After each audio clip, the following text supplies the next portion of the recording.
Boa noite. O Roda Viva de hoje traz de volta um dos grandes momentos que o programa teve ao longo de seus 10 anos. É a entrevista com o escritor, antropólogo, pedagogo e político Darcy Ribeiro, um dos mais importantes intelectuais brasileiros. O programa que representamos foi exibido em abril de 1995, quando Darcy Ribeiro lançava 2 novos livros, O Povo Brasileiro e O Brasil como Problema. O Furacão Darcy começou a se formar na década de 40 sobre as aldeias indígenas. Aos 24 anos, recém-formado em Sociologia pela USP, Darcy Ribeiro vira índio e durante 10 anos trabalha como etnólogo junto às tribos do Pantanal e da Amazônia.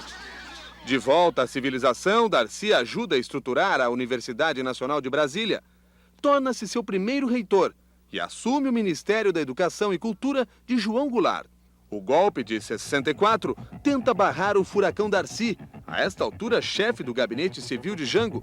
Darcy é preso e vive fora do país por longos 10 anos. Em 1978, o clima muda e ele volta à política. 4 anos depois é eleito vice-governador de Leonel Brizola, no Rio, em uma festa de posse em que não faltaram beijos de Darcy para o público e do velho beijoqueiro no governador. Eleito senador pelo Rio em 90, Darcy luta contra um câncer que teima em querer abatê-lo. Mas a doença enfrenta um páreo duro. Empurrado pela enorme energia, vontade de viver e pela brisa que sopra na sua casa em Maricá, o Furacão Darcy está mais forte do que nunca. Bem, para fazer essa entrevista histórica com o senador e antropólogo Darcy Ribeiro, nós convidamos hoje o jornalista Zuenir Ventura, que é repórter do Jornal do Brasil, a socióloga Maria Vitória Benevides, que é professora da USP, o comentarista da Rede Cultura e diretor da revista Placar, Juca Kifuri, o jornalista Marcos Augusto Gonçalves, que é editor de domingo da Folha de São Paulo, o colunista do Estado de São Paulo, José Castelo, e o jornalista Ricardo Noblar, diretor de redação do Correio Brasiliense. Boa noite, senador Darcy Ribeiro. O senhor, vendo as imagens que a gente colocou aí, disse que tinha saudades de mim mesmo. O que o senhor quis dizer com isso? Isto. Cada vez que eu vejo imagens dessas, que me colocam nas posições que eu ocupei, eu fico com saudade. Por que eu não fiquei ali? Por que eu não fiquei com índios tratando só de índio? Por que eu fiquei só na universidade dando aulas? A minha vida é uma variação constante. Eu sou um homem constante. Se eu ficasse numa coisa só, eu podia ser o maior etnólogo do mundo, porque eu sou competente nisso, mas enjoei. Depois eu podia ser o melhor educador do mundo também, um dos melhores. Com o Anísio Teixeira, fui ministro da Educação, podia ter ficado só nisso quietinho, mas a política era irresistível. Fazer alguma coisa para o Brasil melhorar, fazer alguma coisa para mais gente, usar os instrumentos do poder para mudar. Depois, caí do cavalo, me jogaram no exílio. E lá fiquei, pondo remendo em universidades, inventando novas universidades, dando conferências. E eu digo de mim, do Fernando Henrique, que nós comemos o amargo caviar do exílio, porque no primeiro dia estávamos contratados. Então, muito exilado, passou uma vida muito dura. Eu não gosto de falar muito do meu exílio, porque meu exílio foi um passeio muito bonito, contratado de país a país. Então, eu vim, na minha vida, variando assim. No Rio, ao voltar, fui eleito. Fiz coisas formidáveis, 500 escolas para 1000 alunos, uma universidade nova. Te digo, o ministro da Educação esteve lá para dar uma aula inaugural e disse que essa nascente universidade, que eu estou fazendo no norte do Rio, essa nascente universidade é a 4ª universidade do Brasil. É em Campos? Em Campos. Mas é uma universidade que eu chamo terceiro milênio, feita para dominar a ciência mais avançada, para dominar a tecnologia mais avançada. Porque a minha convicção que ou nós comemos e dominamos o saber moderno, ou nós vamos ser recolonizados. O mundo está mudando tanto, a ciência está mudando tanto, que é preciso fazer isso. Então nós estamos criando uma universidade, lá no Rio de Janeiro, que quer ser o que Campinas foi. Campinas, de fato, é herdeira de Brasília. Nós tínhamos criado a Universidade de Brasília. A ditadura liquidou com ela. Um grande paulista foi lá, aceitou o cargo de reitor, Zeferino Vaz. Tentou, mas quando Zeferino Vaz viu que o ódio da ditadura, a universidade era tão grande, ele largou. Veio aqui, falou com Ademar de Barros e conseguiu recurso para fazer Campinas, que era retomar a ideia de Brasília, que não era minha, que era da SBPC, que era da comunidade científica. Bom, deixa a pessoa perguntar, porque se eu começo a falar, não Senador, para. eu queria aproveitar a oportunidade, para a gente dar um furinho aqui na Roda Viva. O senhor está lançando os 2 livros, e o senhor está com os 2 livros aí. O senhor podia falar para os nossos telespectadores sobre esses 2 livros que o senhor está lançando? Posso. Posso com muito gosto. Primeiro o seguinte, esse livro é um livro importante meu. O Povo Brasileiro deve sair dentro de uns 10 dias. Não está editado ainda, é o primeiro exemplar. O Povo Brasileiro tem 30 anos e 40 dias.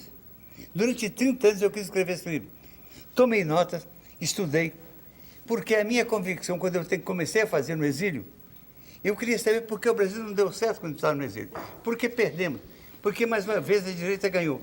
Por que o Brasil não deu certo do ponto de vista do seu povo? E vi que não podia fazer esse livro nenhum, porque faltava uma teoria sobre o Brasil. E levei 30 anos escrevendo uma teoria geral. Uma teoria geral do mundo, das Américas.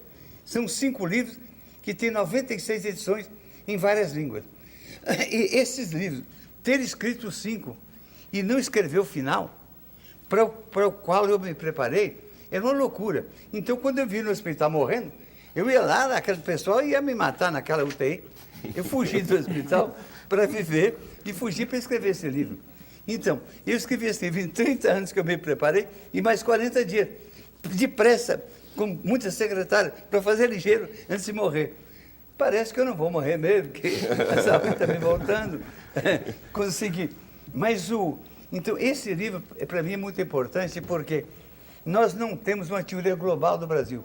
Por exemplo, Gilberto Freire fez um livro admirável, que é a Casa Grande Senzala, mas é o mundo do engenho, é o mundo do açúcar. Mas esse mundo mais importante que aquele, que é o mundo de São Paulo, que é o mundo da bandeira, que é o mundo de Minas, que é o mundo do Sul, que são os outros Brasis, não estavam descritos e não estavam interpretados. Então, eu tento essa interpretação. Esse livro, a convicção que eu chego é de que uma das coisas mais belas do mundo foi a aventura do Brasil se fazendo a si mesmo. Um povo que constitui um novo gênero humano. Não tem novidade nenhuma fazer Austrália. Pega um bocado de inglês e escocês, joga num terreno vazio, eles matam os índios, ficam lá e fazem uma Inglaterrazinha sem graça. Aquilo é bobagem, sem saborão. Mas fazer um gênero humano novo, fundir herança genética e cultural, índia, negra, europeia, num gênero humano novo, numa coisa nova, que nunca houve. É isso a aventura brasileira. E que eu resumo dizendo, o que nós somos mesmo é uma nova Roma. E argumento. Há 2000 anos atrás, os soldados romanos saíram lá da Itália, da Etrúria. Conquistaram, não se sabe muito bem como, a Península Ibérica. Ficaram lá. Conseguiram latinizar a Península Ibérica e resistiram às invasões escandinavas, depois de 700 anos de dominação árabe, mantendo a língua e mantendo a romanidade. 1.500 anos depois, saltaram o mar e vieram aqui. E aqui é que deu certo. Você veja, a França não se expandiu, a Itália não se expandiu. Ficaram lá comendo sua comidinha. O Romênia, muito menos. Quem expandiu foi a Ibéria. E a Ibéria veio e construiu essa coisa equivalente ao mundo neobritânico, o mundo neolatino, do qual nós somos a unidade principal. A maior das nações neolatinas, a mais rica, a mais futurosa. Então, nós somos uma nova Roma. A nova Roma é o Brasil. Uma Roma lavada em sangue índio, lavada em sangue negro, melhor, tropical, e que está chamada a representar um papel importante do mundo.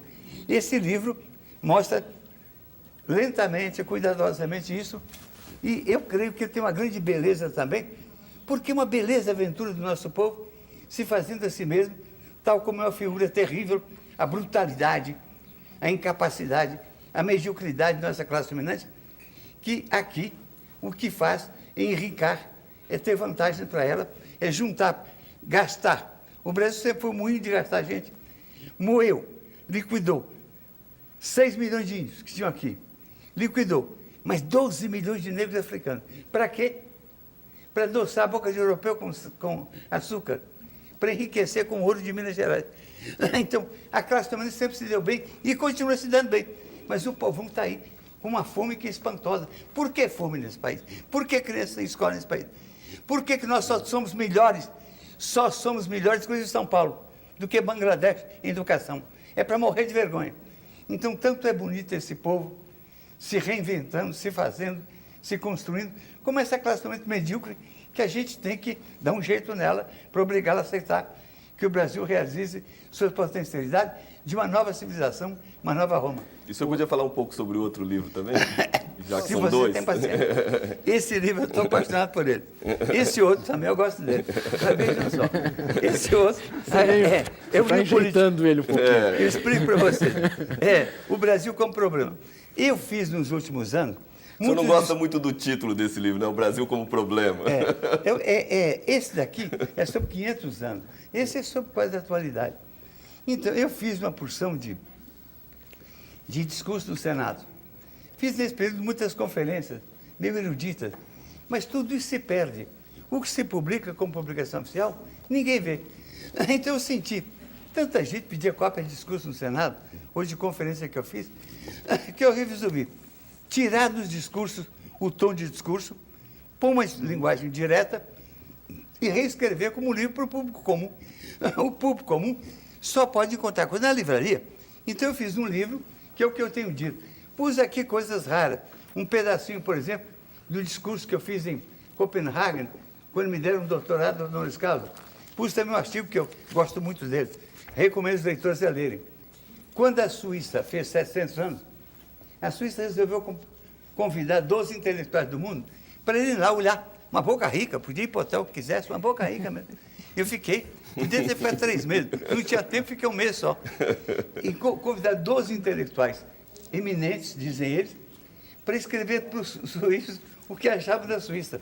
Então, eu escrevi um artigo de 40 páginas, longo, que os suíços gostaram. Mas eu falo muito mal da Suíça. Leiam. Chama-se A Suíça e a Suicidade. Que maravilha. O Darcy, de que brasileiros o terceiro milênio vai se lembrar? Além de você, claro. Meu caro, é difícil. E eu sempre me pergunto, no ano 2500, há alguns livros que vêm do passado e vão ficar. Um que eu ajudei a pôr em circulação, que é o livro do Manuel Bonfim. É um livro, veja a história desse livro. Eu estava na biblioteca de Montevidéu, olhando o fichário, e encontrei uma ficha. América Latina, Mala de Origem, 503 páginas, publicada em Paris em 1903. Eu sou um brasileiro, escreve 500 páginas, nunca ouvi falar. Depois eu vim saber que o livro dele tinha provocado, no Silvio Romero, que era o mais eminente intelectual de então, um livro de contestação. Era um livro denunciando o racismo. Eu estou publicando esse livro agora na mais importante publicação, a Ayacucho, de Caracas, como ponto mais alto do pensamento latino-americano. E esse livro vai ficar. Ainda que ele estivesse morto até agora. Casa Grande Senzala vai ficar. Do Florestan Fernandes, que é um eminente sociólogo, vai ficar um livro que ele talvez não goste disso, que é um livro sobre os índios Tupinambá, que é de uma grande beleza. Vão ficar outros livros, como um, que é até extravagante que eu diga isso, mas tenham paciência. É um livro que eu vou escrever, que eu estou acabando de preparar. Vai ficar. Quem disse isso foi o Lévi-Strauss. Eu levei para o Lévi-Strauss ver o meu livro do processo de ação, um livro teórico. Ele disse, me interessou. Eu disse, mas mestre, que é isso? Eu escrevo um livro, é publicado. Ele disse, olha, Darcy, você é um príncipe da observação. Tem uma capacidade enorme de observação, tanto que eu uso muito os mitos, as coisas que você colhe. E por isso é bobagem você fazer teoria. Eu disse, então, eu colho o material no campo, você teoriza. Isso é lá coisa que se diz. Ele disse, não, estou falando a sério, porque os seus livros vão ficar, os meus não. Porque a teoria dura 20 anos. E a convicção que eu tenho é o seguinte, os livros que focalizam povos que desapareceram, por exemplo, tantos outros, Jean Delery,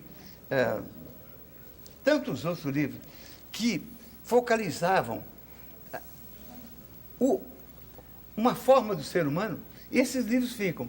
Esse diário que eu tenho, que eu vou preparar para publicar no próximo ano, ou talvez depois, são 600 páginas dos dias que eu vivi, 2 anos que eu vivi, com os índios no Pará e no Maranhão.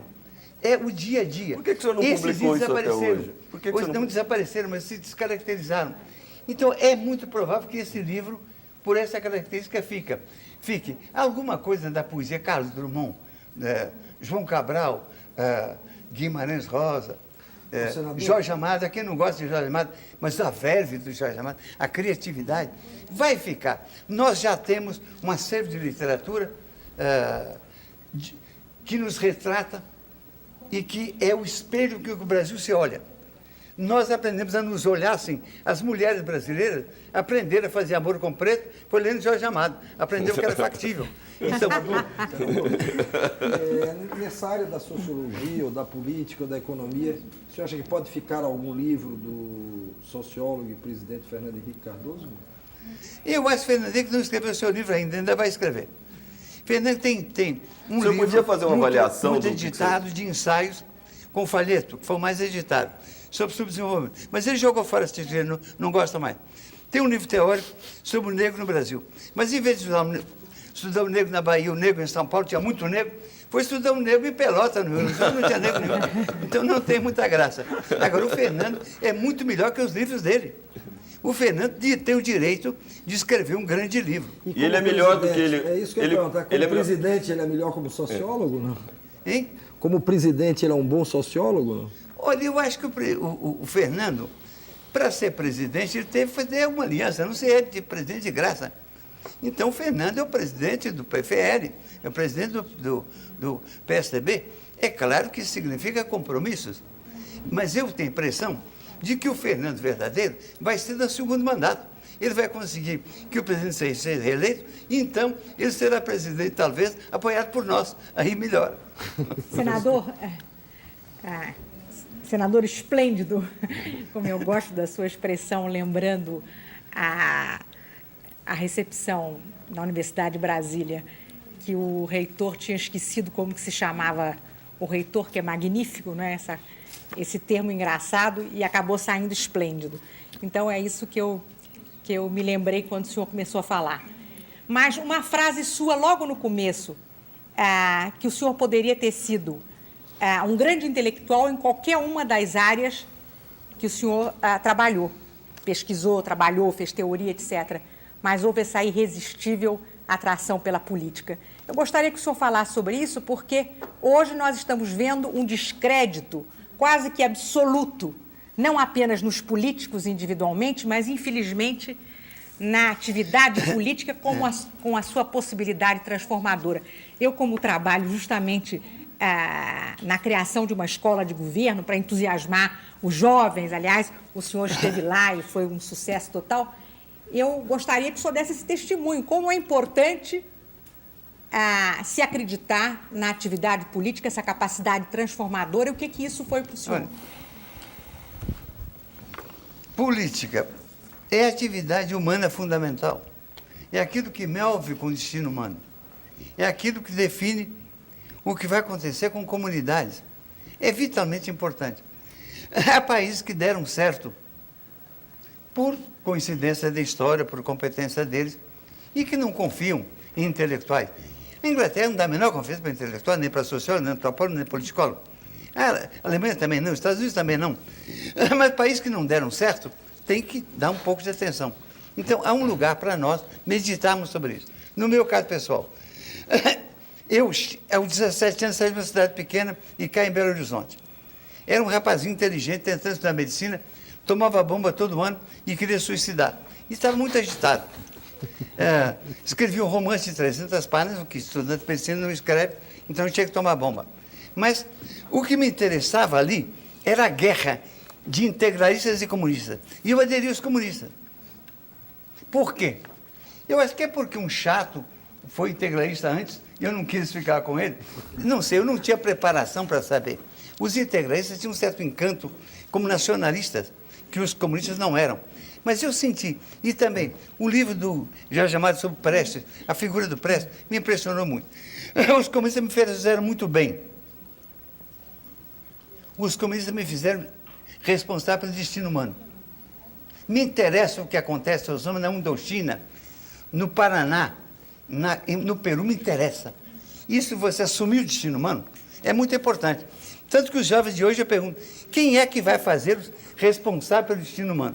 Isso era muito importante. Isso me ajudou muito. Aí eu continuei brincando de comunista, mas eu vim para São Paulo estudar em São Paulo. Em certo momento, uma briga muito grande minha com a minha família, larguei medicina e vim estudar sociologia e antropologia aqui.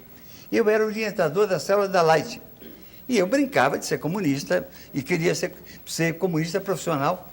Mas um dia o Partido Comunista fez uma reunião, quando eu me formei, eu devia substituir o Câmara Ferreira, que era diretor do jornal Hoje. Eu queria isso. E queria ser revolucionário profissional. Mas o Partido Comunista tinha mais juízo que eu. Você disse, não, faz isso não. Você tem uma proposta para estudar os índios, vai estudar os índios. Então, foi uma decepção. Eu creio que era tão agitado que eu fazia medo neles. E eu devia ter um pendor trotskista, qualquer coisa assim.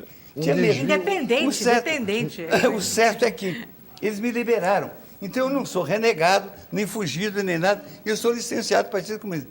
E continuei nos próximos 10 anos. Eu fui trabalhar com os índios. Então, eu não fazia política nenhuma. De repente, em 54, eu levei o susto da minha vida. O suicídio do Getúlio. Eu disse, que é isso? Não há mar de lama. Esse homem vai criar a Light e vai criar a Petrobras. Em função disso, ele é levado ao desespero e se dá o drama mais tremendo da história brasileira. Um homem de 72 anos, da minha idade, às 7 da manhã, aponta um revólver e arrebenta o coração. Foi o modo de virar. A direita teria tomado o poder. Lacerda teria sido presidente da República. Quem foi eleito foi JK. Ele deu uma virada tremenda na política brasileira. Essa virada fez a minha cabeça. Eu aí comecei a pensar, não é o meu papel tentar fazer o que é factível de melhor aqui e agora, em vez de sonhar com a revolução comunista improvável? Os comunistas que eu conheço não são capazes de dirigir esse país. Não tem competência. Então, eu caí em mim e deixei de ser. Senador, o senhor acha que o comunismo não daria certo no Brasil? Um Stalin brasileiro podia até fazer dar certo, podia doer muito, mas ia acabar como acabou na Rússia. Não, mas o senhor não acha, por exemplo... eu acho que os comunistas levantaram uma série de questões básicas, como a defesa dos interesses nacionais, a defesa do povo, a defesa da reforma agrária, o denúncio da brutalidade da sociedade brasileira, e representaram um papel bonito. Mas, visivelmente, e houve um momento aqui em São Paulo, quando o partido foi à legalidade, que ele teve 600 mil membros. Podia, se assumisse uma feição democrática, podia ter tido futuro. Mas ele se fechou. Uma coisa gozada aí para vocês, talvez. Por que eu, um jovem de Montes Claros, em Minas Gerais, sou catapultado por 10 anos para viver com os índios? Veja o seguinte, vê o que era São Paulo em 44, 45. Durante a guerra. Aqui estavam a brigada da guerra, Levi-Strauss, Radcliffe Brown, Williams, Baldus, uma quantidade de sábios. E havia em São Paulo um ambiente científico de uma altitude muito grande. Altitude tal que podia fazer com que um jovem ambicioso, como eu era, pudesse ter como ideal uma carreira científica e estudar o fenômeno humano. Como é que esse moleque de Montes Claros quer estudar o fenômeno humano? Com que direito? Quer dizer, essa minha ambição, depois de escrever uma teoria das civilizações, esse livro que eu escrevi, é de uma ambição que eu me dei e que é paulista. Foi por estudar aqui. Nesse ambiente de São Paulo, era um ambiente capaz de levar um jovem a isso. Tanto que uns anos depois, a minha mãe me disse, meu filho, esse emprego tão ruim, pede um emprego outro ao seu tio. Eu tinha tentado. Eu disse, que ruim, mãe. Esse é um emprego de amassador de índio. Minha mãe pensava que eu era amassador de índio. E depois eu saí disso, estamos as inconstâncias. Eu vivi 10 anos, fiz uma obra grande como etnólogo, fui trabalhar com anísio em educação e vim fazendo a vida aí. Mas o que eu chamo a atenção aqui é como não só o comunismo me fez herdeiro do destino humano. Me deu uma atitude assim, aberta. São Paulo me deu um ideal científico muito alto, de e estudar os índios para eles verem o fenômeno humano. Só que eu fui traído, em certo sentido, porque eu me comovi tanto com os índios, com o drama dos índios, que eu vi que era uma loucura tratá-los como fósseis do espírito humano, como Levi-Strauss queria. Como fósseis, que eu vou pegar um mito, que é o mito, a forma original do mito, que existiu há milhares de anos atrás. Eu comecei a ver os índios como problema e me encantei por eles. E hoje, eu passei desde então a ser não só um antropólogo, mas um amigo dos índios. Agora, por exemplo, eu estava doente de câncer. Saber que em várias aldeias faziam festas para mim, faziam cerimônia para me salvar, é uma beleza. Senador. Eu fiz alguma coisa pelos índios, como criar o Pacto do Xingu. Mas eles fizeram muito mais por mim. Eles me deram uma dignidade. Hoje eu posso ir a qualquer país do mundo falar de índio. Então, de fato, quando você faz coisas aparentemente altruístas e generosas, você faz coisas também egoístas. Senador, uma questão. O senhor ainda agora comentou que os ingleses não confiam muito nos seus intelectuais. Agora, eu li algumas entrevistas suas e que o senhor diz também que o senhor não confia nos intelectuais. Eu queria entender um pouco isso, já que o senhor é um dos mais importantes... Os intelectuais não prestam, não. Mas o senhor é um dos mais importantes intelectuais. Exceto o Zeni, que é uma flor de pessoa, que me salvou a vida há pouco tempo em Paris. Eu, cada vez que vejo Zeni, devia ter a obrigação de pegar, beijar a testa dele, porque eu vinha numa... Eu tive uma labirintite, 6 horas horríveis de labirintite, num trem de Frankfurt para Paris. Em Paris, cheguei, uma francesa me amparou, abracei num poste e fiquei lá. Aí passa o Zoni, com um grupo de brasileiros, me pega, me leva para o hotel, me acaricia, chama o médico, traduz a minha fala com o médico me dá a injeção que ele vai comprar, me ajuda até me pôr no avião no dia seguinte para cá. Não queriam que eu viesse para cá também. Então, há intelectuais, enquanto seres humanos, que são bons sujeitos, há intelectual bons sujeitos como eu também, que sou intelectual de sua pátria, do seu povo, está aqui para ajudar o povão, está comovido, está indignado. O intelectual está indignado com o Brasil, tal qual é, porque pode ver. Agora, a canalha gosta mesmo do poder, gosta mesmo da multinacional. A maior parte dos nossos coleguinhas estão na vida rica, da tripa forra. Não tem nada com esse país. Então, aí, a atitude deles é de que o empresário ganha mais dinheiro, que ele tem a sua boca também. Então, eu acho que o Brasil não tem uma intelectualidade fiel ao Brasil. Precisa de muito mais. Eu acho que a fidelidade ao seu povo e ao seu tempo. Estar aqui, preocupado com o seu povo, com o destino do seu povo. Isso não é importante na Inglaterra. Na Inglaterra, um intelectual pode fazer palavra cruzada, ou na Suíça. Mas aqui não. Nós aqui estamos urgidos. Senador, falando da intelectualidade... Tem toda a razão. Vamos ouvir o Juca, a pergunta do Juca. Falando da intelectualidade brasileira, uma coisa que sempre me incomodou muito foi ver como a intelectualidade brasileira voltou as costas a um dos fenômenos mais enraizados na cultura brasileira, que é exatamente o fenômeno do futebol, que eu trato tão de perto. Como é que o senhor vê essa questão do futebol? O senhor também vê o futebol como ópio, o futebol como alienação, como é regra da nossa intelectualidade? Não, adoro futebol. Futebol é o único reino em que o povo sente sua pátria. É incrível. Todo brasileiro, o patrão e o empregado, quer dizer, uma Copa é uma coisa formidável. A torcida da Copa. Há um livro do Antônio Cândido, que é o intelectual mais eminente de São Paulo, mais bonito, formidável. Há um livro de São Paulo, dele, em que ele foi estudar uma pequena comunidade caipira. Parceiros do Rio Bonito. Parceiro do Rio Bonito. E em Parceiros tem uma coisa linda, conversando com os informantes, ele diz que a pátriazinha, a pátria daquela gente, era aquele local. Eles não sabiam de outra pátria. A pátria do brasileiro comum é o futebol. Quer dizer, essa briga do futebol há muita atração, mas essa coisa, que não é alienadora, ele torce, e depois o futebol era democrático. Qualquer menina arranjava uma bola de pano, uma bolinha.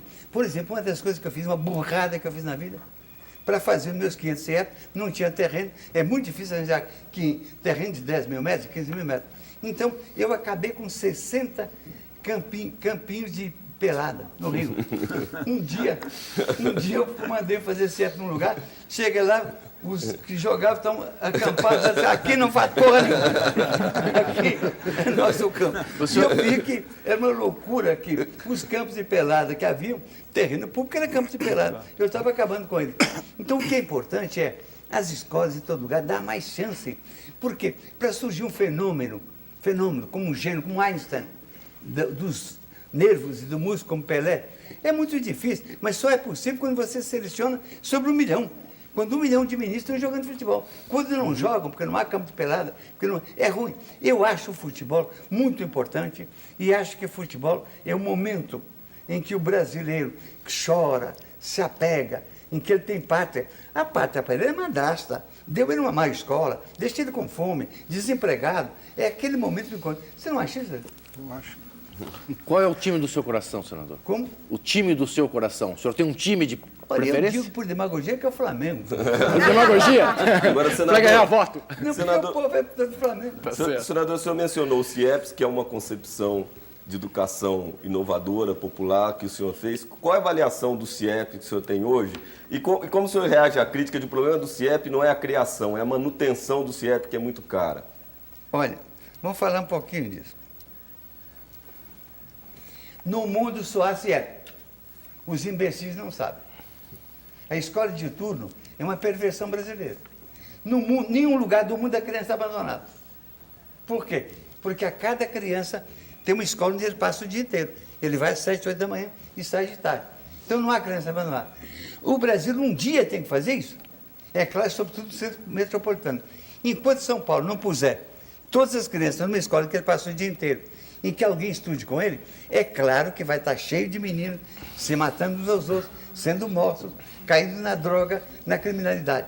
Veja aí, São Paulo é pior em educação que o Paraguai. Não é de morrer de vergonha? São Paulo tem tantas vantagens. São Paulo não leva metade de seus alunos a completar a 4ª série primária. Olha, quem completa a 4ª série primária é que é alfabetizado. Porque na 4ª série primária é que ele aprendeu a escrever uma carta independentemente, que fazia uma conta e aprendeu a estudar, ele pode ir adiante. Eu digo sempre, o Lula fez a 4ª série primária e foi adiante. Podia ser um bom presidente. Se não fizesse, ficaria varrendo a porta da fábrica. Então, isso tem que ser dado a cada criança. Quando não dá, quando São Paulo não dá, e não dá por quê? Porque a escola é desonesta. A escola trata o menino popular como se fosse classe média. Ela dá exercício para fazer em casa. Supõe que ele tenha casa. Supõe que em casa tem que já estudou. 80% das famílias da periferia de São Paulo não tem. Então, a escola é feita para ele fracassar nela. É um absurdo. Então, agora o doloroso, as dores da minha vida, a dor da minha vida. Eu vi agora no Rio. O prefeito, por questão política, está tirando 350 mil crianças que eu deixei em CIEP de dia completo, que é 30% da criança do Rio.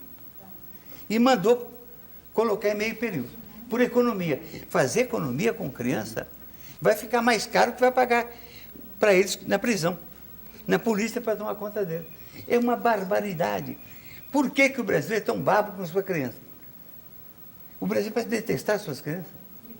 Eu nunca vi país nenhum em que ninguém se comove porque tem criança com fome. Nós fazemos de conta que não vemos. Ninguém sabe. Sempre suviando. Não? O menino... Outro dia eu estava comendo na varanda de um restaurante árabe, com um amigo. E tinha 4 pivetes ali. Eu disse, eu vou chamar aqueles pivetes para comer, dar uma comida boa para eles. Fiz um sinalzinho assim, para eles virem. Eles conversaram, olharam para mim e disseram, que velho tarado é esse? Correram. Ou seja, nem tem como você ajudar as crianças que têm medo.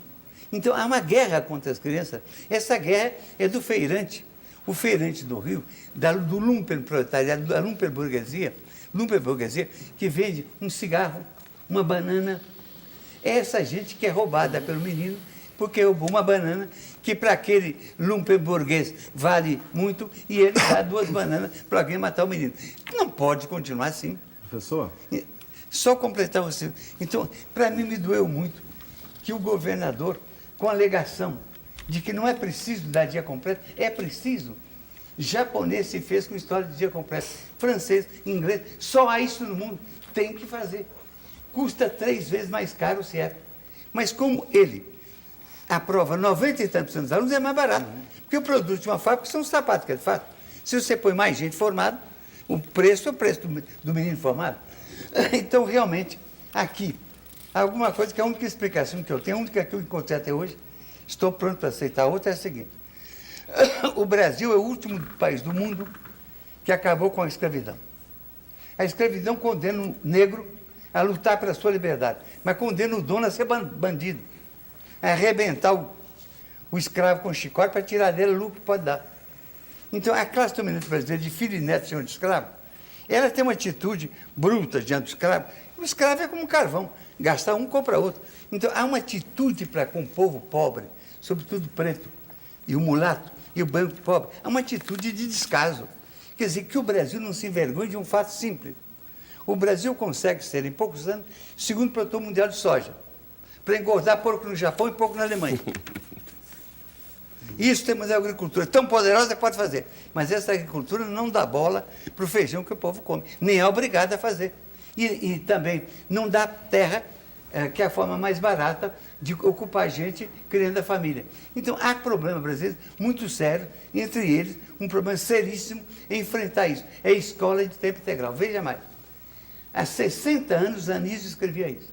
Os educadores de São Paulo escreviam isso. Fernando Azevedo, que há 50 anos é preciso criar uma escola de tempo integral para aluno e para professor. É preciso que a professora ganhe o dobro, porque trabalha o dobro, mas fica o dia inteiro na escola. Isso aqui é uma questão capital. Tem que pôr na cabeça isso. São Paulo deve morrer de vergonha da escola que tem, porque não fez a escola de tempo integral. Tem que fazer. Sobretudo, não precisa fazer cidadezinha pequena do interior, porque todo mundo toma conta de todo mundo. Mas na periferia, a periferia está cheia de gente. Então os imbecis diziam, mas o Brizola está fazendo prédios de luxo para os CIEPs. Simplesmente eu me neguei a fazer prédio daquela palavra merda, pode ser? Pode. Daquele prédio de merda para gente de merda. Então, Copacabana tem escola bonita, Tijuca tem, Botafogo tem. Para fazer para a Baixada, por que tinha que fazer feio? Então encontramos um método com Oscar de uma construção que fica 30% mais barata, que pode se fazer, e é o orgulho de cada bairro. E escola que atende a 3 requisitos. Segundo Paulo Freire, a escola precisa de 2 requisitos. Primeiro, tempo, o tempo de jornada dos pais. Segundo, espaço, porque não pode ser de uma sala, professor olhando para aluno, olhando para professora, porque se detestam. Tem que ter lugar para esparecer, para chupar o dedo, para dizer palavrão. E o que é fundamental? É espaço, é tempo e é professora bem formada. Meu orgulho é ter formado 24 mil professores em nível superior, normal superior, com o curso que eu fiz na UERJ. Acabar com isso é uma... O senhor ainda acha que... Por favor, vamos ouvir o Marcos Augusto, não fez ainda uma pergunta? Marcos Augusto, por favor. É por aqui? Onde é que eu vi? Bom, eu queria falar sobre uma outra parcela do povo brasileiro, já que falamos de índios e crianças, que eu sei que o senhor também tem uma especial ternura, que são as mulheres. Vai. Quem não? Como antropólogo e como admirador do gênero, o senhor diria da mitologia que cerca a mulher brasileira, de que a mulher brasileira tem alguma coisa de diferente, de especial em relação às mulheres europeias e norte-americanas? Isso é uma mitologia machista? Isso é alguma coisa que tem algum tipo de sustentação antropológica? O senhor tem alguma coisa a dizer sobre isso? Você concorda que as italianas são mais bonitinhas, não concorda? Não. É porque tem uma gotinha de sangue negro. Aqui, as mais nossas... bonitinhas que as do norte. Aqui, eu acho que essa gotinha de sangue negro que tem aí faz com que a bundinha seja mais lubrificada, tem um jeito de andar melhor. Então, há uma graça da mulher brasileira que não se pode notar, não se pode negar. E é claro que é mais graciosa. Eu acho suecas muito bonitas. Eu tive uma namorada sueca que tinha 2,5 metros. Eu ficava tiracolo nela assim, era linda. Mas eu acho, eu estou respondendo um pouco de brincadeira. A mulher brasileira, o que é a mulher brasileira? A mulher brasileira é essa sofrida mulher de 90%, que trabalha no campo, que trabalha o dia e noite. E uma mulher sacrificada, nós fazemos de conta que é uma família brasileira cristã, pai, mãe, filho. Mentira. A família brasileira é madrecêntrica. É uma heróica mulher que, quando tem 12 anos, arranja um homem que prenha ela, aos 13 anos tem um filho, e ela vale porque tem a graça dos 13 anos, 14, de 15. depois daquele larga, entra outro homem na vida dela, ela não joga nenhum filho fora, ela não vende nenhum filho, ela diminui o valor dela como trabalhadora por cada filho que tem, mas ela continua heroicamente cuidando desse filho dela. Então, a família brasileira é uma família centrada na mulher, é madricêntrica. O homem é um malandro. Tanto que no Rio de Janeiro eu não consegui fazer, mas quero que alguém faça um dia. Todas as terras de periferia e de favela, que são questionáveis, eu queria que o Estado desapropriasse tudo e desse para quem mora, mas para a mulher que mora. Porque a mulher é que é dona da casa, o homem é capaz de vender para tomar cachaça. Eu gosto dos brasileiros, mas gosto muito mais da mulher. A mulher brasileira é uma dessas coisas, pode ser porque a minha mãe ficou viúva muito cedo, como professora primária, nos criou. Isso pode ter tido algum efeito. Por exemplo, eu tenho 200 mulheres que trabalham comigo e uns 20 homens. E não são fanáticos. Ou seja, a mulher trabalha mais. A verdade é que trabalha mais, é mais dedicada. Numa repartição, num lugar qualquer, eu acho que trabalha mais. É claro que o homem não é de jogar fora, é indispensável deixar os rapazes aí. O senhor mantém a sua tradição de namorar 3 por vez? E o senhor tem namorado muito? O senhor disse que queria voltar a namorar bastante. O senhor tem namorado muito, senador? Eu li alguma coisa que o senhor dizia isso, que o ideal é namorar 3 por vez. É indispensável. É indispensável. Por que é o melhor, professor? Mínimo 3. No mínimo 3. Pelo seguinte, se você tem... Primeiro, você tem uma namorada, elas querem casar, eu digo a ela, menina, só posso fazer você viúva, deixa de besteira. Então não tem lugar, não tem casamento. Agora, não querem casar também. A mulher tem um senso, e é compreensível, de que é preciso ficar com o homem. Eu não tenho senso. Eu acho que depois de 10 anos, o casamento é meio incestuoso. Porque a mulher é uma irmãzinha, você gosta dela, ela serve para carinhos e coisas, mas para o amor, o outro é melhor. Acho eu, no seu fraco modo de entender. No meu fraco modo de entender. Vocês não concordam com isso, mas eu acho que vocês passam a dormir com a irmãzinha. E é preciso tratar bem a irmãzinha, ser carinhoso com ela. Mas eu casei algumas vezes e dei umas casadinhas, tem muitas casadinhas que tem. Mas aprendi que é importante ter 3. Não só porque a variação é interessante, você fica mais carinhoso, se é uma variação, e não há o perigo de casar. Ô, senador... Mas, espera aí, isso aí é bom para o senhor, é bom para o homem, mas para elas é bom? Ah, meu cara, elas não se queixam, não. Senador,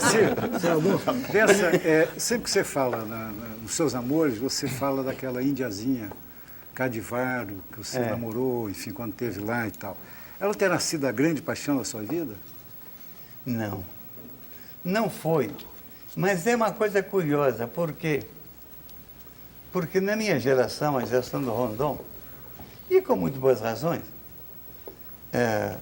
se evitava de toda forma ter relações com as índias. Mas houve um caso, nesse caso, eu passei 2 anos com os índios do Pantanal. Vocês imaginam que era o Pantanal 50 anos atrás. Era uma beleza. O que eu me lembro, vocês todos ouvem falar do Pantanal agora, mas aquele Pantanal, meses e meses fazendo caçada com os índios, acompanhando as águas do Paraguai, que saem do rio, inundam tudo, depois voltam, e a caça fazendo esse movimento. Era uma coisa formidável. Essa índia, Iwiwipi é o nome dela, ela se encantou por mim. Era casada. O marido dela foi na expedição também. E ela foi, mas não cuidava dele, cuidava de mim. Quando eu olhava assim atrás de mim, ela estava sempre lá. Ajeitava o lugar onde eu ia dormir. Não posso fazer você confidência, mas... Não, o senhor pode. Você ficou muito no meu coração. Depois... Foi platônico? Hein? Foi platônico. Ele deixa de fazer perguntas, velho. Essas coisas não se dizem. Senador. Agora, depois, por exemplo, amor, uma situação que eu passei vários meses em que eu tinha relações com índias que passavam por ali de outra tribo, mas não com a minha tribo. Essa tribo que eu estudei mais, que eu passei 2 anos, os urubus capó. Isso porque eles têm uma vida sexual muito livre, muito independente. E as moças gostariam muito de transar comigo. Agora, lá, por exemplo, num certo momento, depois de muito tempo de tradição, eu vi um índio dizendo a quem eu tinha dado cada coisa, umas 100 pessoas. Deu a fulano uma tesoura, deu outro, 2 rodas de miçanga, deu outro uma faca. Ele sabia tudo que eu tinha feito. A memória deles, se eu tivesse trepado com uma, todo mundo saberia. E quando você faz relações com alguém, é um tema desse livro, desse meu livro. Você estabelece uma relação de cunhado. Quando você chega lá, eles já chamam você de saé. Saé é cunhado, ou cunhado, saé. E saé é cunhado, porque se você faz o amor e relaciona-se com uma mulher, se ela é sua cunhada, os pais dela passam a ser seu sogro, sua sogra. A gente das gerações de baixo, genro e nora. Você tem a obrigação já de dar tal pedaço da caça para o seu sogro. Então, a relação lá é gerida pelo parentesco. E o parentesco se estabelece também por isso. Por exemplo, na minha teoria, a explicação para o Brasil, que eu dou, do Brasil feito para São Paulo, é do cunhadismo. O cunhadismo era uma instituição indígena, quando chegava um estranho, para relacionar-se com ele, dava uma mulher a ele. E ele, tendo uma mulher, ele passava até parentes, você se podia comportar com ele.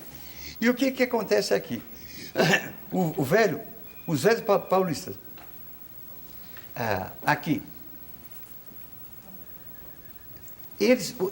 eles chegam aqui, os primeiros europeus que chegam aqui, o encontro é terrível.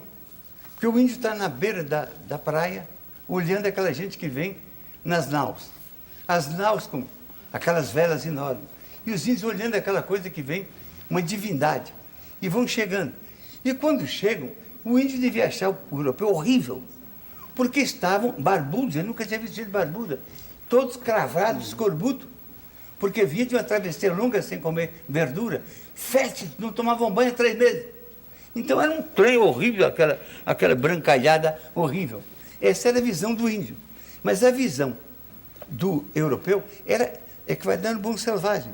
Era indiada nua, pintada, adornada, sadia. Então foi um desencontro incrível. Senador. Mas aqueles brancos que vinham, traziam faca, miçanga, espelho, coisa que se tornaram indispensáveis. Então os índios tiveram que encontrar um modo de relacionar com o estranho. E esse modo foi levar uma mulher. Se ele se relacionava com a mulher, se ele aceitava, ele passava a ser membro daquela aldeia. Então, ele podia ver o que é importante. Ele podia pegar todos os parentes dela, mandar cortar para o Brasil e pôr no navio, porque não podia pagar salário. Então, todo o trabalho era feito com base no parentesco.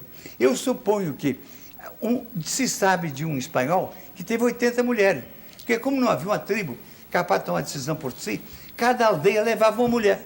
Então, como é que o Brasil se faz? Uns poucos europeus se multiplicando em 200 mil, segundo meu cálculo, mulheres indígenas, que produzem o primeiro milhão de mamelucos. Mameluco é a palavra paulista. Os paulistas gostam. Não sabem que mameluco é um xingamento. Os jesuítas chamavam mameluco, porque mameluco é um tipo criado na casa de árabe. Os árabes tinham casa para criar animal e casa para criar gente. O tipo que era muito bruto, eles castravam. Era um eunuco. O tipo que era um cavaleiro árdego, era um genízaro. E tinha um chipaio, que era o policial, meio traidor. E tinha o mameluco, que era o capaz de voltar para o seu povo, foi tomado aos 2 anos, levando a cara do seu povo, mas outra alma, para dominar pelos árabes. Então, esse é o nome que Montoya dá aos paulistas pela brutalidade do paulista. Esse filho da Índia, prenhado por um branco, ele não se identificava com a Índia, que era gente. O português não se identificava com ele, o europeu. Ele era ninguém. Ele sai dessa ninguém-idade para ser brasileiro. A negra, para cada negro que se importava, calcule-se que para cada 4 negros, se trazia uma negrinha. Que era claro que era para o patrão, não era para os negros. Negro nunca trepou negro aqui. O patrão era o capataz. Que essa negrinha gerava filhos mulatos, que não eram africanos, evidentemente, e que não eram índios, que não era ninguém. Esses ninguém, o ninguém mameluco, o ninguém mulato, procurando um ser para ele, é que vem a ser o brasileiro. Senador. Essa é uma das teorias que eu exponho. Eu lamento fazer uma interrupção, nós vamos ter que fazer um intervalinho. Antes, eu gostaria de dizer para o senhor o seguinte: normalmente eu fico aqui recebendo os fax dos telespectadores para ler para o senhor, mas hoje há uma quantidade imensa de fax para homenageá-lo, muito mais do que para perguntar. Então, eu vou ler os nomes rapidamente. o João Belande, do Rio Grande do Sul, a Roseli Villa, de Belo Horizonte, o José Luiz Pires dos Santos, de Nova Era, Minas Gerais, a Vera Lúcia Príncipe, de Salvador, a Esther Ribeiro, de São Paulo, capital, o Álvaro Machado, de Santana, aqui de São Paulo também, o Joaquim Andrade, de Salvador, a Wanda Luzicinski, de Belém do Pará, o Birajara Lins, de Brasília, do Distrito Federal. E eu tenho também aqui 2 fax para homenageá-lo, um bastante interessante, eu gostaria de ler. Diz o seguinte: excelentíssimo senador, Darcy Ribeiro da Vida, está para nascer e acho que vai demorar, Darcy e Desi, 2 exemplos de vontade e garra. Vocês 2 deveriam ser ministros da Fazenda e do Planejamento, respectivamente. E aqui eu tenho um outro fax também. Darcy, estou contente em vê-lo e ouvi-lo. Formidável, você continua o mesmo moço antropólogo de 40 anos passados, exuberante, alegre e reverente quando quer.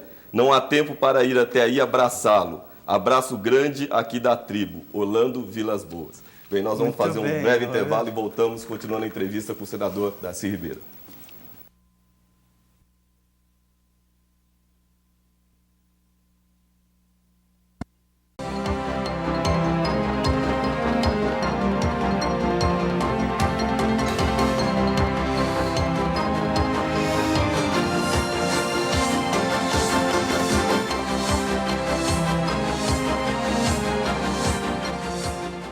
Bem, nós voltamos com o Roda Viva, que hoje faz uma entrevista histórica com o senador Darcy Ribeiro. Darcy Ribeiro costuma confessar sem nenhum constrangimento qual é o seu assunto predileto, ele mesmo. Em uma entrevista, ele disse com todas as letras: admito com toda desfaçatez que gosto demais de mim e que me acho admirável. Mas isso não impede o senador de admirar outras personalidades. Darcy Ribeiro é um homem que se orgulha das amizades que conquistou, mas não se esquece daqueles que fizeram sua cabeça. Um dos primeiros foi o poeta Carlos Drummond de Andrade, que, conta Darcy, o desasnou. Outro poeta, Manuel Bandeira, também faz parte de sua vida. E Gilberto Freire produziu com Casa Grande e Senzala o mais importante livro do país. Darcy, grande namorador, se encanta com a capacidade de produzir canções amorosas de Vinícius de Moraes. Admira o orgulho de ser negro de Gilberto Gil e o tropicalismo de Caetano Veloso. Ele revela ainda que sua grande paixão foi Gal Costa, que reinventou a mulher. Outra mulher que admira é Zélia Cardoso, que teve coragem de assumir que namorava enquanto era ministra da Economia.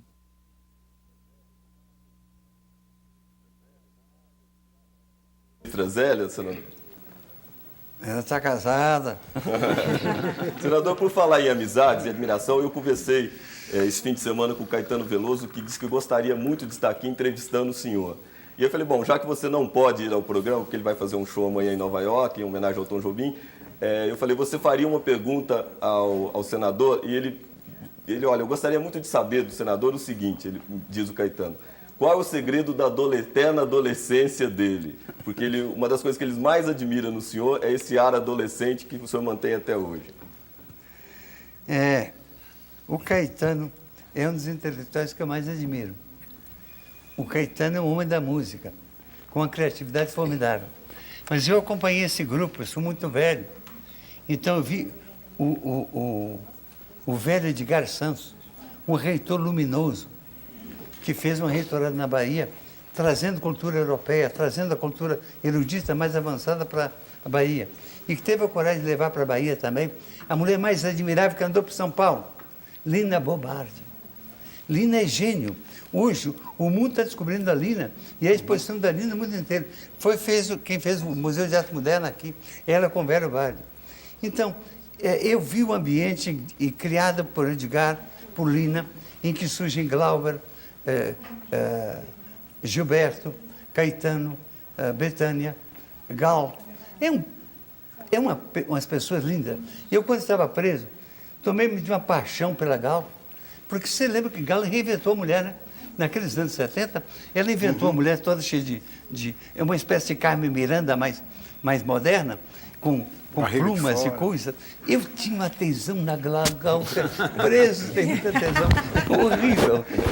Eu vivia encandecido pela Gal, Não houve nada porque a Marinha me libertou e o Exército quis me prender. Eu fiquei 3 dias livre, escondido no apartamento. Não deu para VH, foi uma lástima. Senador, mas nos últimos tempos, o senhor deu, e depois o senhor mesmo brincou com isso, diversas últimas e históricas entrevistas. O senhor percebeu que o Matinas já se referiu 2 vezes a essa entrevista como uma entrevista histórica.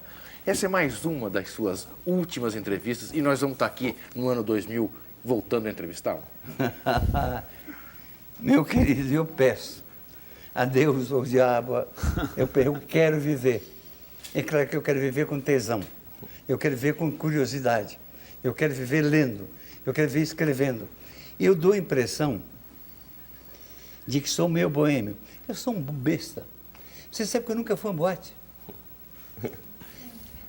O bom sujeito, meu irmão, por exemplo, vai para o bar tomar cerveja e mijar com os amigos, aquela coisa de tomar chopp, mijar, ficar conversando. Eu nunca prestei para isso.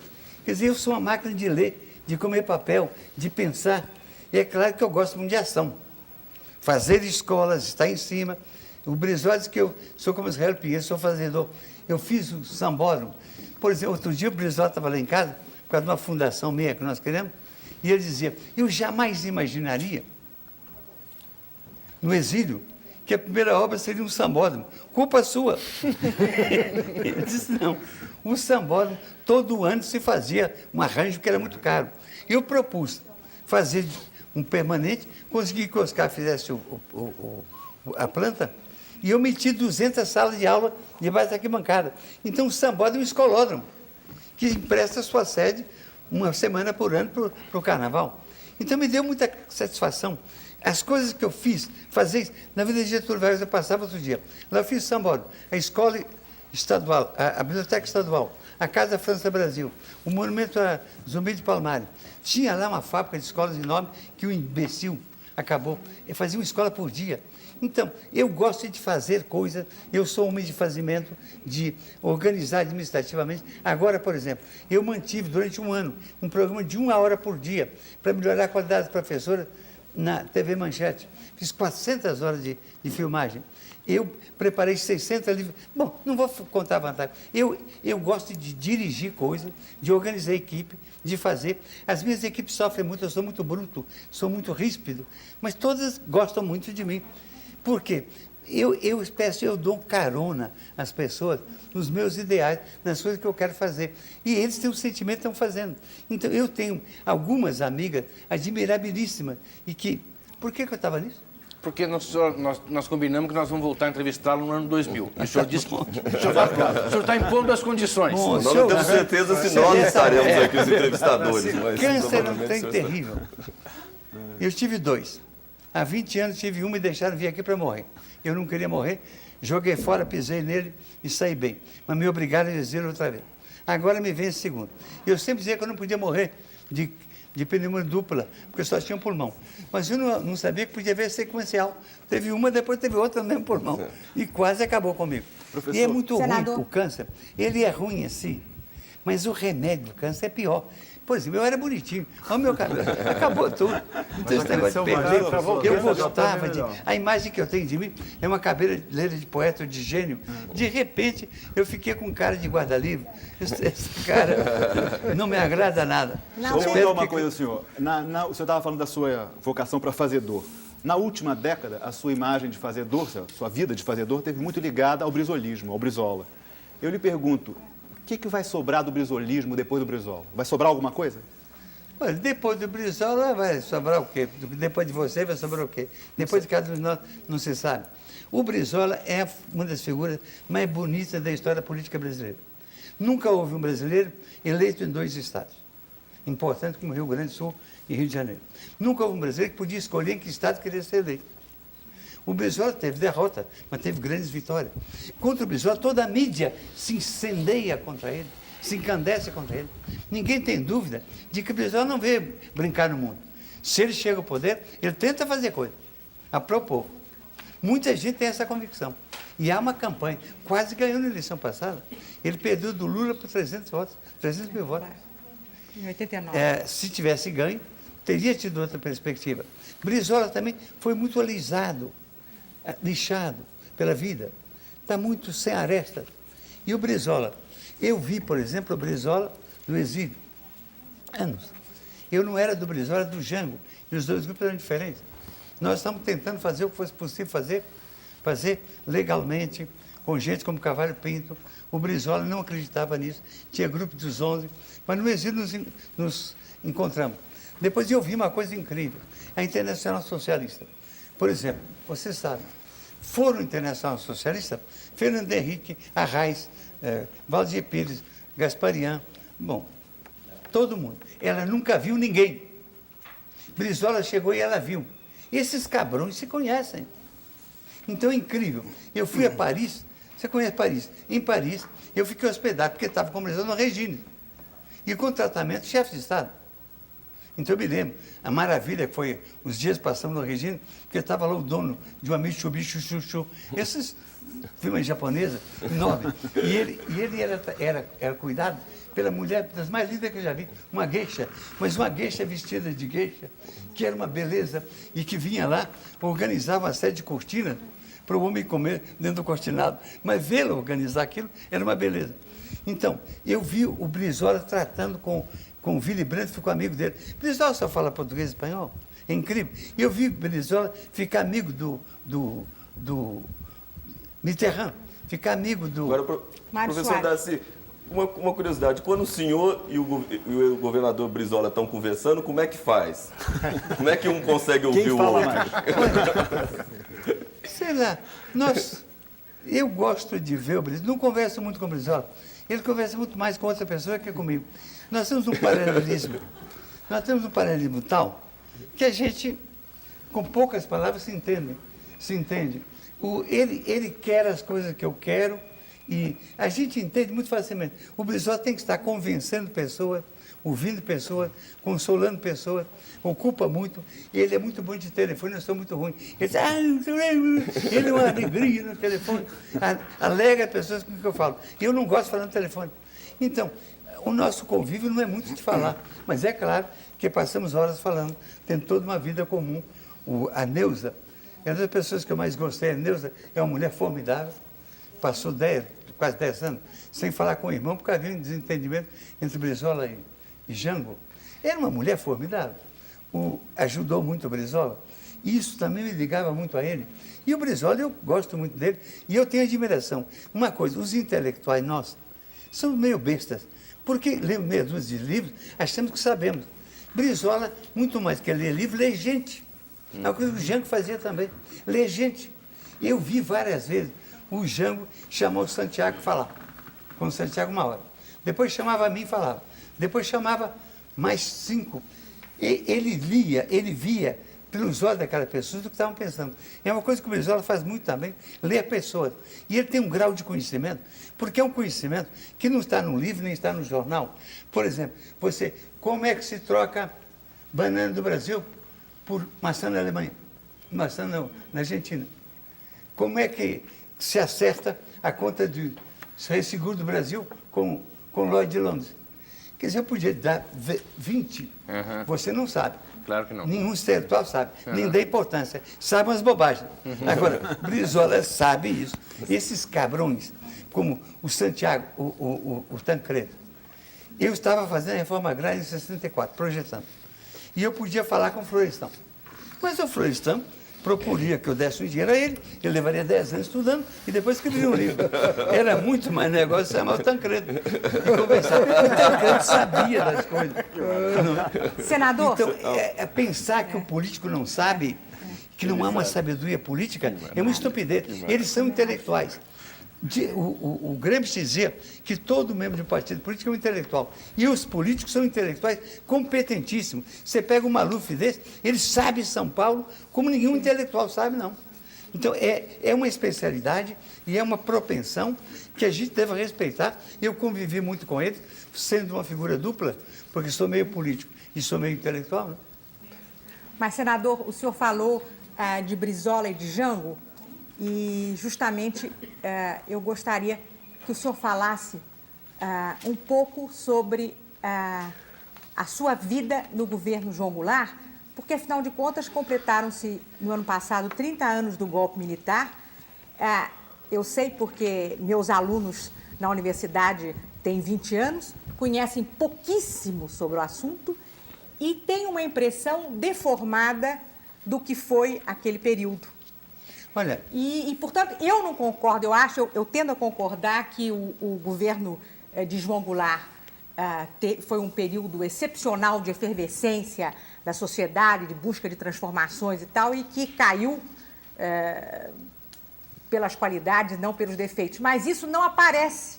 E como o senhor foi uma pessoa tão importante eu ia chamar nesse você de governo... meu bem, me perdoa, mas é meu bem mesmo. Meu bem. 30 anos de imprensa contra nós. Os que ganharam fizeram a história. 30 anos fizeram a cabeça dessa meninada. Agora, quem é o Jango? O Jango é fundado no mesmo dia que o Golbery. Ele tinha ficado os anos de tudo do Getúlio. Ele era um fazendeiro vizinho, visitava, levava uma costela para o velho Getúlio, conversava, ficaram amigos. O Getúlio encontrou algum talento no Jango e, quando assumiu a presidência eleito, trouxe o Jango como ministro da Fazenda. Conversando com o Getúlio, o salário mínimo tinha caído de 700 para 100 e poucos, porque houve a inflação do Dutra e o Dutra não aumentou o salário mínimo. Então, o salário mínimo tinha se reduzido a uma sexta parte do que era. Uma brutalidade. Então, o Getúlio mandou repor o salário mínimo. O Jango dobrou o salário mínimo para começar. Dobrou o salário mínimo. 1953. Isso causou uma reação tremenda. Incompreensível. Os militares, sobretudo coronéis, ameaçaram fazer uma revolução contra Getúlio. É um manifesto. E era o Mamed e o Golbery. Então, no mesmo dia, o Jango cresce como homem que dobra o salário mínimo. E o Golbery surge como homem que era contra a canalha operária. Isso no mesmo dia. O Getúlio era tão delicada a coisa militar, estava chegando, que ele teve que tirar o Jango. Ganhou o Golbery. Mas ele refez a organização militar e pôs o salário mínimo, dobrou o salário mínimo. Então, você vê, Jango surge assim. Em seguida, Jango passa a ser vice-presidente 2 vezes.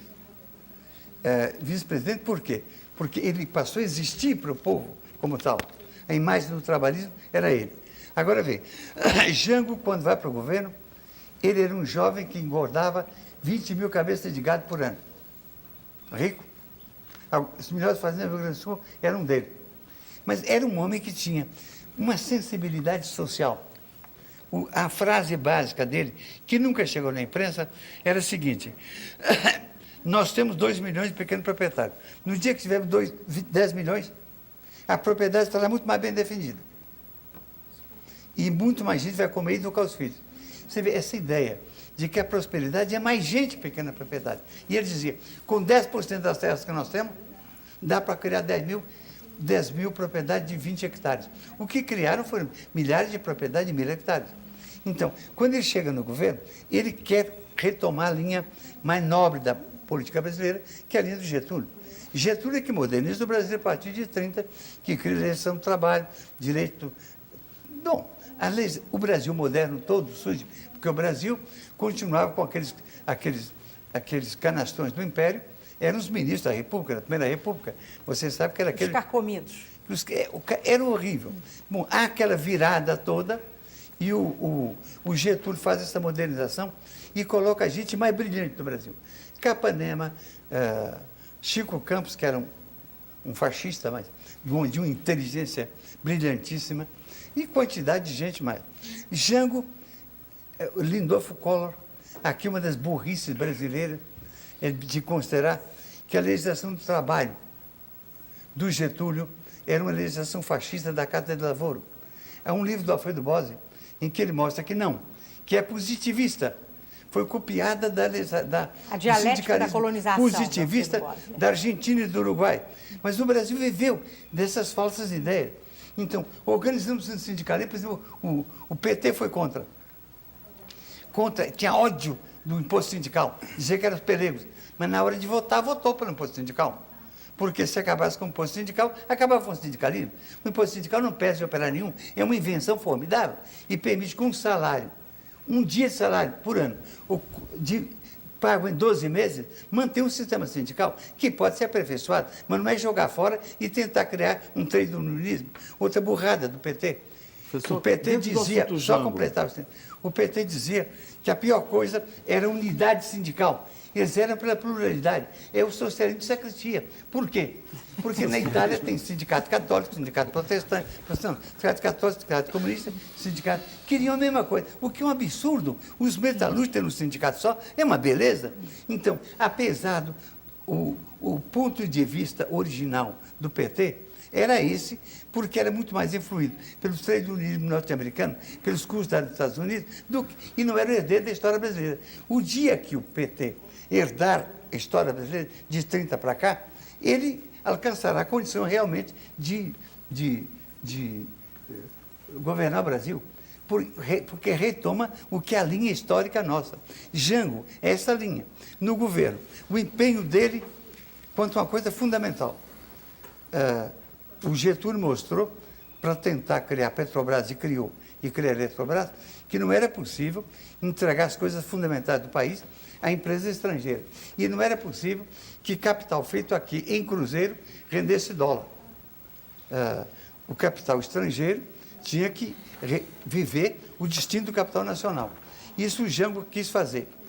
A lei passou no Congresso, a lei da remessa de lucro. Passou na Câmara de Deputados e passou no Senado. Foi regulamentado pelo Cavalho Pinto, que não é nenhum comunista. Era uma perspectiva.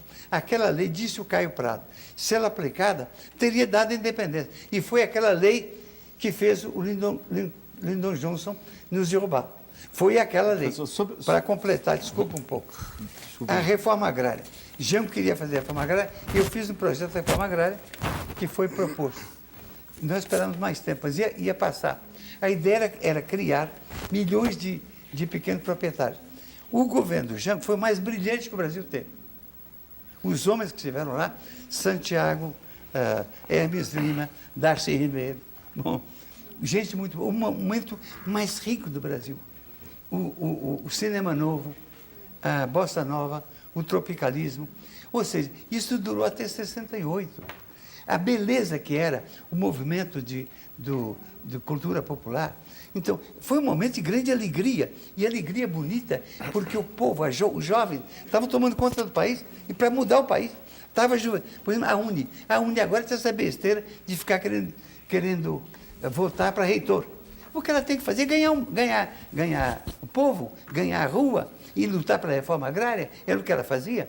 Então, nós fomos derrubados, como disse ela, em razão dos nossos acertos, porque éramos um perigo, e não dos nossos erros. Não sei se respondi. Uma pergunta Sim, sobre só isso. queria dizer para o senhor que eu sou uma petista convicta. Pois é. E a minha mão calada, sabe qual é? É fundir PT com PDT.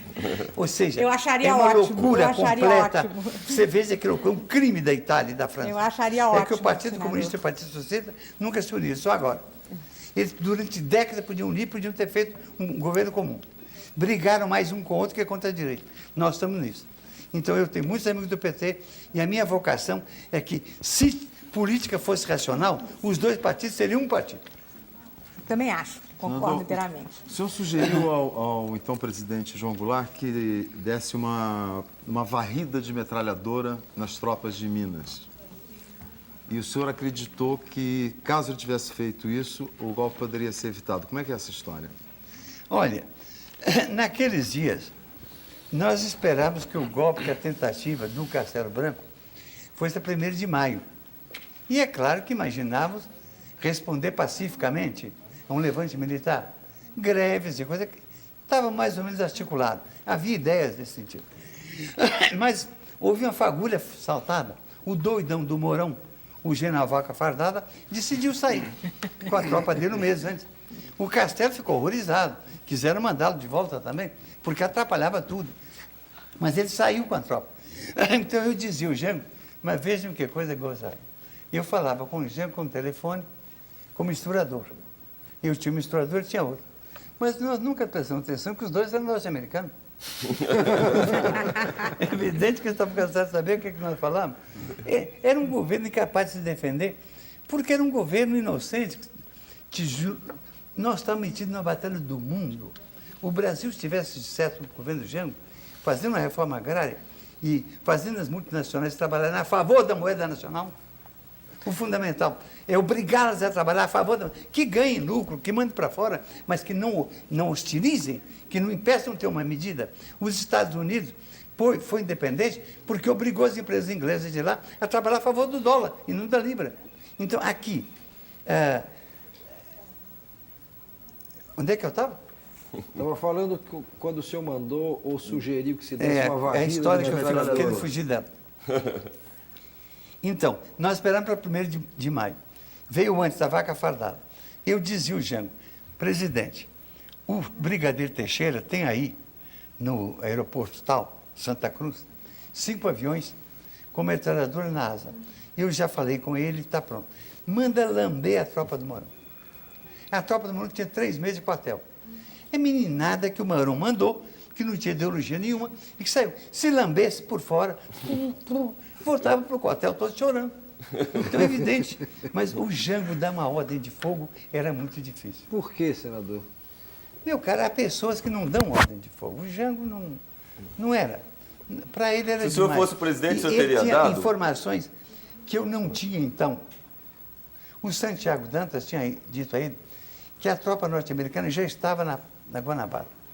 Não estava, mas estava em Vitória. Conspirar com o norte-americano não é aconselhável, porque 20 anos depois eles contam tudo. Já publicou-se tudo. Quer dizer, era a tropa com 9 grandes barcos de guerra que iam reconhecer Minas como Estado independente, que iam levar para lá. E o senhor acha que eles... Eram os doidos norte-americanos, a canalha louca, uma lá. Assim como partiu o Vietnã, assim como partiu a Coreia e partiu o Brasil. Quer dizer, iam meter a ordem da tropa era ir para lá. O senhor está convencido que se tivesse havido... Santiago Dantas tinha a informação de Jango. Então, Jango sabia que ordem de fogo era uma coisa complexa, que o desdobramento podia ser complexo. E ele, com alguns aconselheiros dele, não eu, achava que podia ser o Itu, que ele voltaria para lá. E que era melhor isto do que desencadear. Getúlio não quis desencadear a guerra civil. O Jango, isso pouca gente sabe, o Brizola levou a garantia ao Getúlio de que a tropa do Rio Grande estaria com ele, se a tropa do Rio continuasse traindo. Mas era uma guerra civil. O Getúlio deu tiro no coração, encontrou outra saída. Jango, diante daquilo, partiu o Brasil como Coreia, como Vietnã, começar uma guerra com 1 milhão de mortos. Ele ficou um dia inteiro no telefone, tentando demover o Cruel, que estava aqui, o outro que estava no 4º Exército, para não conspirarem. E o Cruel exigia a minha saída do Rifle, e eu disse, mas tira nós todos, não tem problema nenhum. Mas, politicamente, você não pode tirar quem você quer. Tirar pode ser uma derrota também. Então, aqueles foram dias extremamente tensos. Eu não escrevi um testemunho sobre isso, não preciso escrever, muita gente sabe o que ocorreu e vai ser descrito. O mal grande que há é que a direita fez essa história e fez a cabeça da juventude. Isso. E o dano mais terrível é essa juventude de coração quebrado. É tão diferente a juventude universitária mesmo hoje, da juventude de 64 a 68, que é uma coisa que nós temos que recuperar. Senador, nesse caminho, o senhor acha que a sua geração é uma geração derrotada ou, de certa forma, a vitória recente do Fernando Henrique resgata essa derrota? O Fernando Henrique não nos resgata. O Fernando fez uma coisa que fizeram antes com o Collor. A direita arranjou uma cara emprestada. É um luxo o Fernando ser presidente. O Fernando é muito inteligente, é patriota, é sério, mas política, eu fui político com muito poder na mão, não é de graça, não é ideológico. São contratos, são compromissos. O Fernando tem compromissos de ordem da privatização, que é uma volta atrás. Ele tem compromisso com a tal globalização, que é uma loucura. Honduras, ou Nicarágua, ou Costa Rica, estão condenados à globalização, mas nós não. Esse país tem muita caixa. Esse país tem que construir-se como um dos grandes do mundo. Ele não pode entregar tudo, quer dizer, entregar Volta Redonda banqueiro porque pode dar mais lucro, é de doido. O que eu tenho com o lucro do banqueiro? Quer dizer, a empresa que é o útero, que criou a indústria brasileira, a indústria, história de Volta Redonda, Getúlio Vargas, a imagem dele é fascista. Ele foi fascista de 37 a 39. Em 39, ele manda Oswaldo Aranha aos Estados Unidos dizer que queria aderir aos aliados. Mas ele tinha condições, não era de graça, não era imbecil, não. Exige uma siderúrgica. Exige e consegue que Roosevelt venha com sua cadeira de roda, venha com a cadeira de roda para Natal, conversar com ele. Não é brincadeira, é o mais poderoso da Terra. E aí, contrata. Eu preciso daquilo que é a condição para o Brasil existir no mundo moderno, que é uma siderúrgica de tantos milhões de toneladas de aço. O senhor acha que a ideia nacionalista ainda perdura? O Roosevelt se comprometeu, construiu durante a guerra, inaugurou em 45. Dar agora, por questão de lucro, ou achando que banqueiro é melhor do que servidor público, não há coisa melhor que servidor público. Servidor público como eu é 1000 vezes melhor que gerente. Gerente não é gente. Gerente pertence ao seu patrão. Eu pertenço à minha pátria. Se todos fossem e há iguais muita a gente você... assim. Há muita gente boa.